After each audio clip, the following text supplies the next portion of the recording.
Dragons of the North, the birth of a dragon. Some monsters are born, others are made, not by curses alone, not by magic alone, but by choices, one selfish decision, followed by another, until the person who once looked into a mirror no longer recognizes the creature staring back. That was the fate of Fafnir. He had once been respected, strong, wise, a prince among dwarves. But the cursed treasure of Andvari had planted a seed inside his heart, a seed called greed. And once greed takes root, it demands more wealth, more power, more control, until nothing else matters. Not family, not honor, not love, only possession. The dragon had not yet appeared, but it was already awakening. A father's last night, the halls of Hreidmar should have been filled with mourning. Instead, they glittered with gold. Piles of coins reflected the firelight. Jewels sparkled from every corner. The cursed ring Anvaranaut rested in Hreidmar's hands. He could not stop looking at it. Again and again, he counted his treasure, touching each coin as though afraid it might disappear. His sons watched from the shadows. Regin felt uneasy. "This gold has brought us nothing but sorrow," he whispered. "We should return it." Fafnir said nothing. His eyes never left the treasure. Every glittering coin seemed to call his name. His father's voice faded into the background. His brother's warnings meant nothing. There was only the gold, and the certainty that it should belong to him. The first murder before dawn. The hall was silent. Hreidmar sat alone beside the treasure. He trusted his own sons. Why wouldn't he? They were family. Slowly, Fafnir entered the room. He carried a heavy spear. For a long moment, neither spoke. His father smiled. "You're awake early." Still, no answer, only footsteps, closer and closer. Then, without warning, the spear struck. Hreidmar gasped. The old dwarf looked into his son's eyes, not with anger, not with hatred, but with disbelief. "Why?" Those were his final words. Fafnir pulled the spear free. The king of the dwarfs fell beside the treasure he loved. The curse had claimed its second victim. The first had been Otr. Now, Hreidmar was gone, not because an enemy attacked him, but because greed had turned his own son into a murderer. Brothers become enemies. When Regin discovered what had happened, he froze. His father's body lay upon the floor, blood mixed with scattered gold. Fafnir stood over the treasure, his spear still stained red. Regin looked at his brother. "What have you done?" Fafnir answered calmly. "What was necessary? We should rule together," Regin pleaded. "The treasure belongs to our family." Fafnir laughed. "No, it belongs to me." Regin stepped forward. "We can still end this." But Fafnir lowered his spear. "Take one more step, and I will kill you too."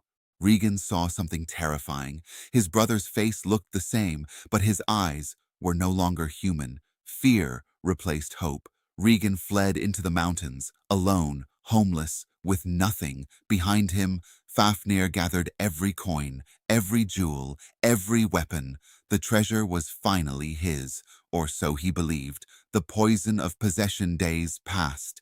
Then weeks. Fafnir rarely left the treasure. He slept beside it, counted it endlessly, moved coins from one pile to another. No amount ever seemed enough. If a single gemstone disappeared beneath another, he searched frantically until he found it again. The gold no longer belonged to him. He belonged to the gold.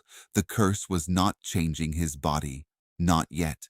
It was changing something far more important. His soul. The generous prince who had once protected his family became suspicious of everyone. Every shadow looked like a thief. Every sound became a threat. Every visitor, an enemy. The journey to Gnitaheid. Eventually, fear drove Fafnir away from civilization. The treasure was too valuable to leave unguarded. He searched for a place no king would dare invade, no thief would dare approach. Beyond the forests, past frozen rivers, across barren plains, he found it, a desolate wilderness known as Gnitahide. No villages stood there, no roads crossed its empty land, only jagged rocks, cold winds, and endless silence.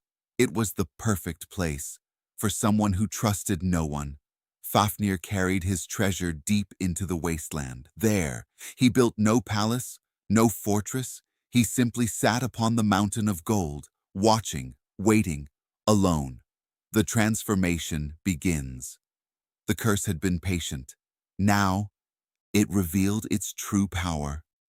At first, the changes were small.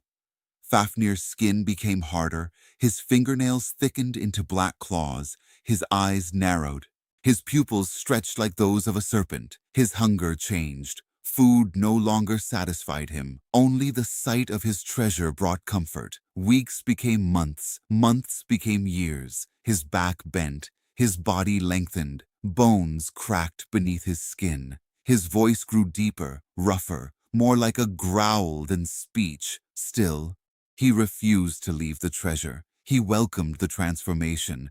If becoming a monster meant no one could steal his wealth, then a monster he would become. The birth of the dragon one storm-filled night. Lightning flashed across the mountains. Thunder echoed through Gnitahide. When morning arrived, the prince named Fafnir was gone. In his place lay something enormous, scales harder than iron, teeth as long as swords, eyes glowing like molten gold, a body stretching across the mountainside, a dragon, not created by a spell, not born from an egg, created by greed itself. The treasure had not merely changed his appearance, it had revealed what lived inside him all along. Every desire, every fear, every selfish thought. Now, they had taken physical form. The dragon opened his jaws. His roar rolled across the empty wilderness. Birds fled, animals disappeared, even giants avoided the valley. The age of Fafnir had begun. The dragon's breath. Unlike many dragons of later legends, Fafnir did not breathe fire. The oldest Norse poems describe something even more terrifying. His breath carried venom. The ground blackened where it touched. Plants withered instantly. Streams became poisoned. The air itself turned deadly. Travelers who wandered too close often collapsed before they ever saw the dragon. Those who survived told impossible stories of glowing eyes in the darkness, of scales that no weapon could pierce, of a creature sleeping upon a mountain of cursed gold. Most people dismissed these tales. Until the disappearances began, merchants vanished, hunters never returned, entire caravans disappeared near Gnitahide. Soon, no one dared travel that way. The dragon had achieved exactly what he wanted: complete solitude, no thieves, no rivals, no family, only himself and the treasure, a blacksmith's secret, far from the dragon's lair. Regan lived in exile. Years had passed since he fled from his brother. He had become one of the greatest blacksmiths in the north. Kings sought his weapons, warriors praised his craftsmanship.